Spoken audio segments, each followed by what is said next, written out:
हरे कृष्ण. श्रीमद भगवत गीता जशी आहे तशी, अध्याय 5. अध्यायाचं नाव आहे कर्म संन्यास योग. तर या अध्यायाचा जो शेवटचा 29वा श्लोक आहे तो आपण जाणून घेत आहोत. त्याचे शब्द जाणून घेतले आहेत आणि आता पुढे वाचायला सुरू करणार आहोत. त्याआधी श्रील प्रभुपादांना प्रार्थना करूया. हे श्रील प्रभुपाद, आम्ही भगवद्गीता हा ग्रंथ वाचून समजून घेण्याचा प्रयत्न करीत आहोत, त्यासाठी आम्हाला आशीर्वाद द्या. धन्यवाद प्रभुपाद. तर एकदा श्लोक वाचून घेऊया आपण.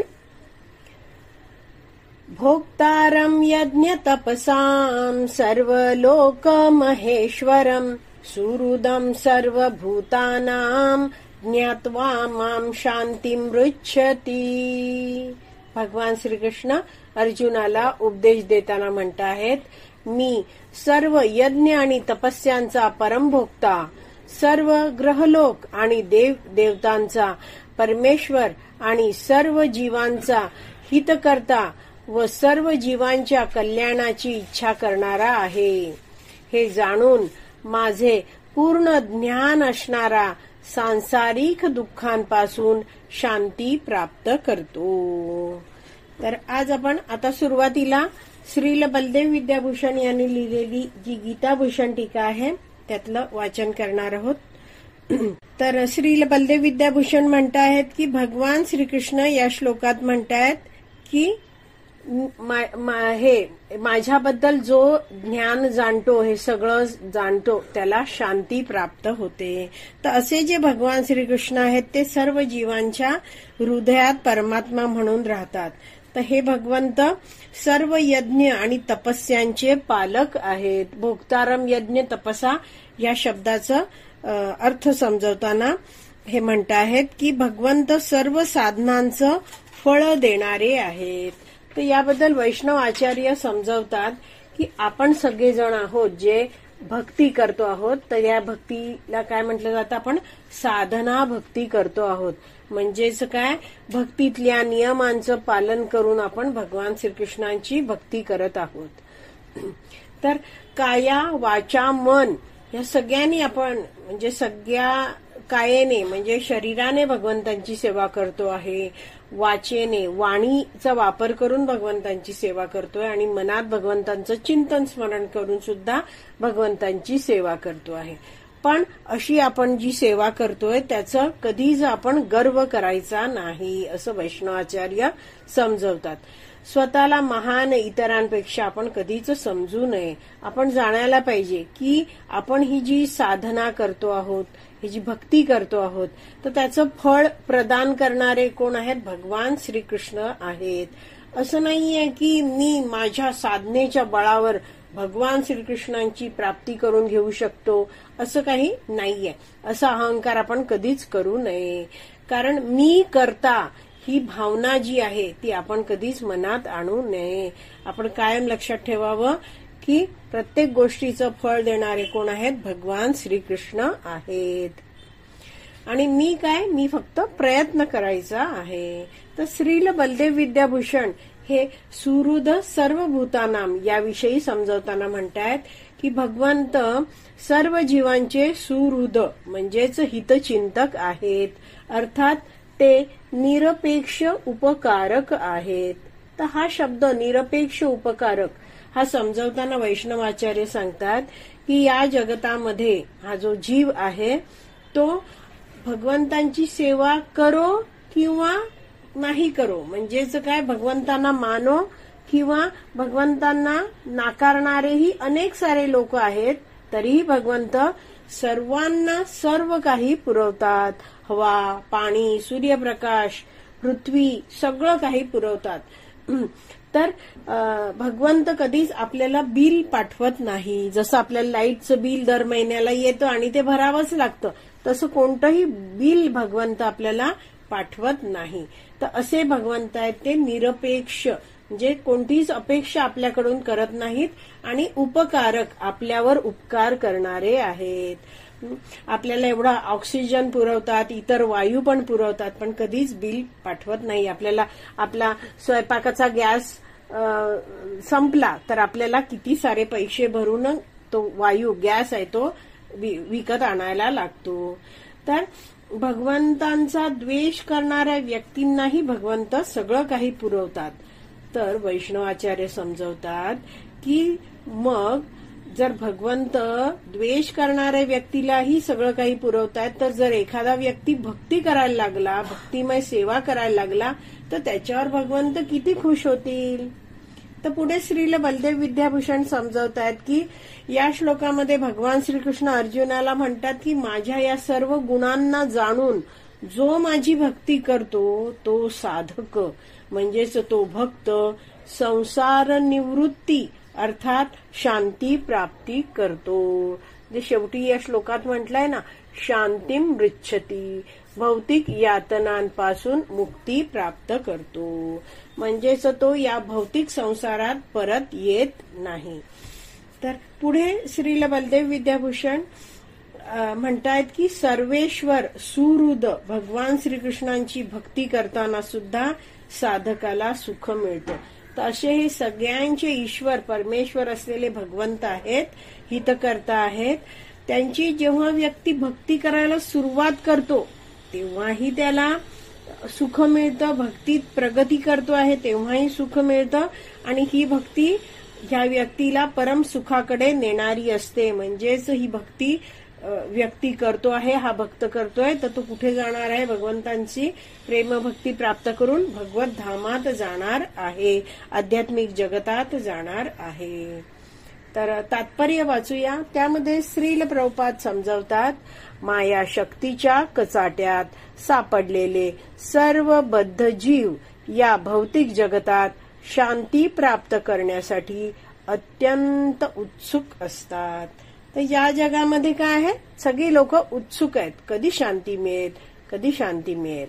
परंतु भगवद्गीतेच्या या श्लोकामध्ये वर्णिलेले शांतीचे सूत्र त्यांना माहीत नाही. या श्लोकाला काय म्हटलं जातं, पीस फॉर्म्युला म्हणजे शांती सूत्र असं म्हटलं जातं. तर लोक शोधताहेत शांती कधी मिळेल.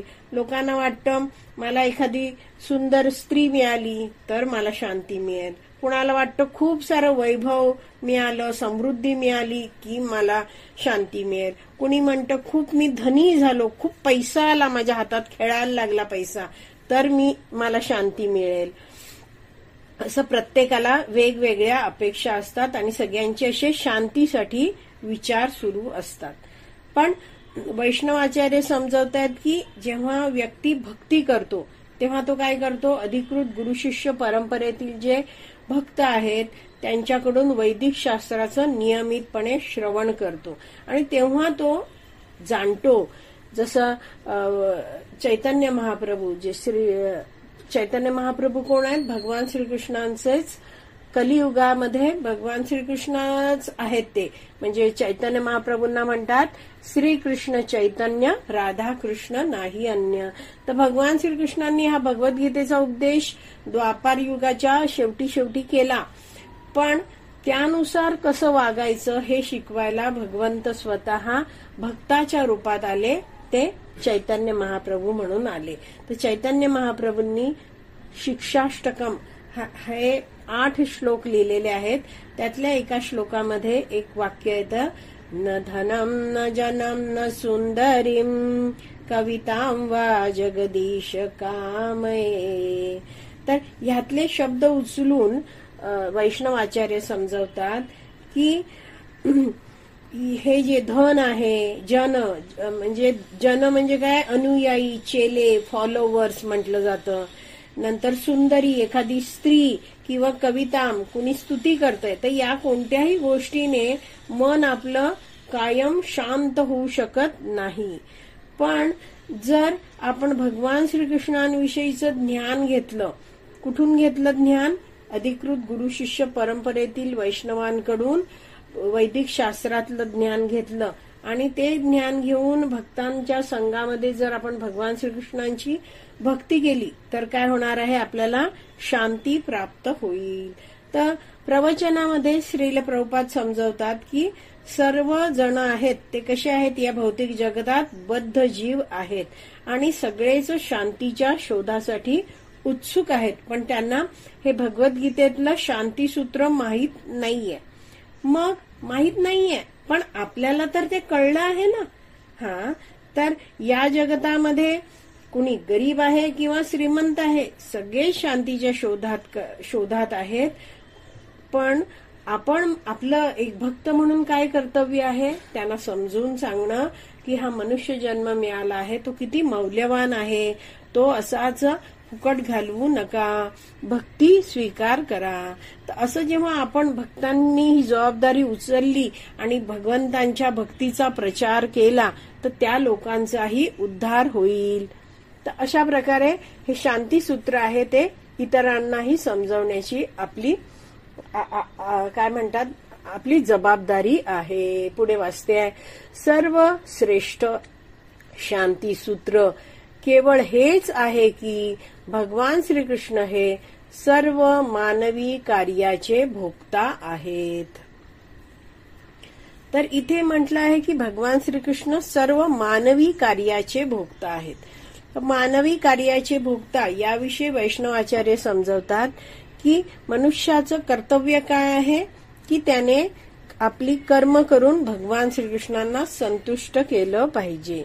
जसं आपण 18.45 हा जर श्लोक वाचला, तुम्ही सगळे काढू शकता. 18वा अध्याय हा गीतेचा शेवटचा अध्याय आहे आणि त्यातला 45वा श्लोक. त्यामध्ये भगवान श्रीकृष्ण अर्जुनाला म्हणत आहेत, पहिली ओळ वाचते मी, आपापल्या कर्माच्या गुणांचे पालन करून प्रत्येक मनुष्य सिद्धी प्राप्त करू शकतो. म्हणजेच काय आहे, प्रत्येक व्यक्ती सहजपणे जे काही उत्तम कार्य करू शकतो ते त्यांनी काय करावं, भगवंतांसाठी करावं. म्हणजे आपल्याला जे काही येतं आहे, आपल्या जीवनात जे काही कार्य आपण करतो आहोत तर ते भगवंतांना केंद्रित ठेवून आपण केलं पाहिजे. आणि असं जेव्हा करतो तेव्हा काय होतं, आपल्याला संसिद्धी प्राप्त होईल. म्हणजेच आपण भगवंतांची अशी सेवा करतो आहोत तर त्यामुळे आपल्याला भगवंतांचं प्रेम प्राप्त होईल. तर जसं यासाठी समजावलं जातं की वेगवेगळे भक्त आहेत, त्यांचा प्रत्येकाचा वेगवेगळा स्वभाव आहे, वेगवेगळी प्रवृत्ती आहे. तर आपल्याला जे काही येत आहे, जी कलाकुसर येते, त्याच्या सगळ्याचा आपण वापर भगवंतांच्या सेवेत करायला हवा. तर जीवन जगताना आपलं ध्येय काय असायला हवं की मला भगवंतांना संतुष्ट करायचं आहे आणि प्रसन्न करायचं आहे. तर कोणतीही कृती करताना आपला भाव महत्वाचा असतो. तर भगवान श्रीकृष्णांना काय म्हटलं जातं, भावग्राही जनार्दन. तर इथे जसं म्हटलं आहे ना की मानवी इथे मनुष्य काय भगवान श्रीकृष्ण हे सर्व मानवी कार्याचे भोक्ता आहेत. तर मनुष्य जी काही कार्य करतो आहे ती त्यांनी भगवान श्रीकृष्णांच्या सेवेत करायला हवी, म्हणजेच त्याला शांती प्राप्त होते. तर कोणत्याही सेवेच्या मागील प्रेमभाव, भक्तिभाव, सेवाभाव आहे तो भगवंत स्वीकारतात. तर वैष्णवाचार्य समजावतात हा पॉइंट आणखीन नीटपणे आपल्याला समजण्यासाठी म्हणतात की समस्त मानव गण आहेत ते कोणते कार्य करतायत, तर जी काही कार्य करतायत ती एकूणात 4 प्रकारची असतात, श्रवण, कीर्तन, स्मरण आणि पूजन. तर समजून घेऊया हे श्रवणाबद्दल. श्रवण म्हणजे काय, श्रवणेंद्रियांनी ऐकणे. श्रवणेंद्रिय म्हणजे आपले कान. तर सामान्यतः मनुष्य जीवन जगताना काय करतो, काहीतरी ऐकत असतो, कोणीतरी बोलतं ते ऐकतो. तर ह्याला म्हटलं जातं श्रवण. बरं, ठीक आहे. दुसरं आहे कीर्तन. कीर्तन म्हणजे बोलणे. तर व्यक्ती बोलत असतो. तिसरं आहे स्मरण. स्मरण म्हणजे काय, कोणाचं तरी मनात आपलं चिंतन, स्मरण, हे मनन असं सुरूच असतं. आणि चौथं सांगितलं आहे पूजन. पूजन म्हणजे आपण कुणाची तरी पूजा करत असतो, म्हणजेच काय आहे, आपण कुणाची तरी सेवा करत असतो. आपल्या हातापायाने, शरीराने कुणाची तरी आपली सेवा चालू असते.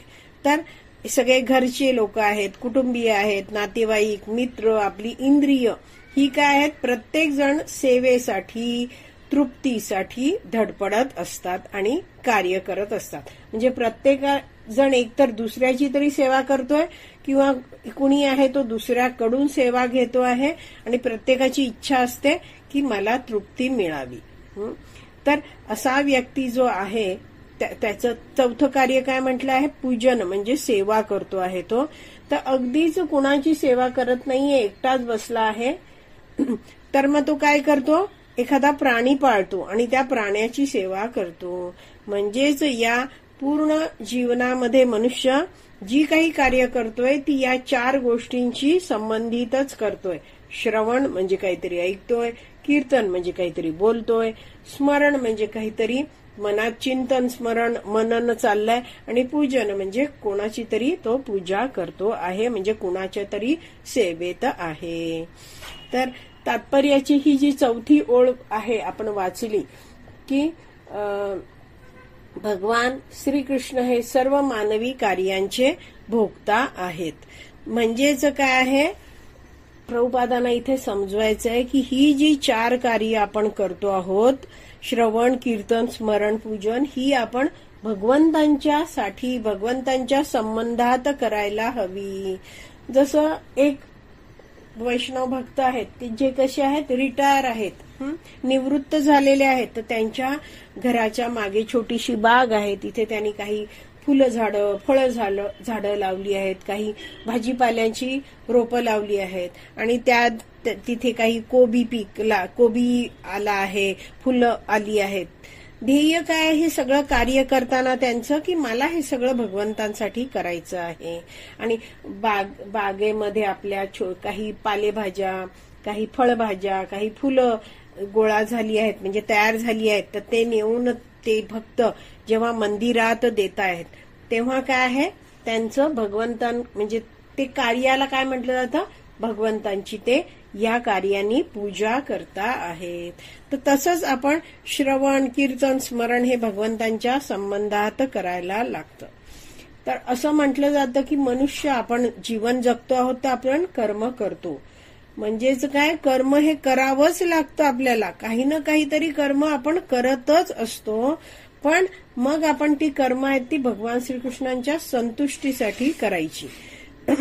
तर याचं ज्ञान आपल्याला झालं आहे तर आपण हे इतरांनाही सांगायचं की भगवंतांची भक्ती करा. आणि हा जो श्लोक आहे भगवद्गीतेचा 29वा श्लोक आता वाचतोय तो, तर त्याचं ज्ञान जेव्हा व्यक्तीला होईल तेव्हा काय होईल, त्या लोकांचाही शांतीचा शोध आहे तो पूर्ण होईल. आणि मग ती लोक सुद्धा काय करतील, भगवान श्रीकृष्णांची भक्तिमय सेवा करतील. आणि भगवंतांची सेवा केली की मनुष्य संतुष्ट होईल आणि मग तो शांत होईल.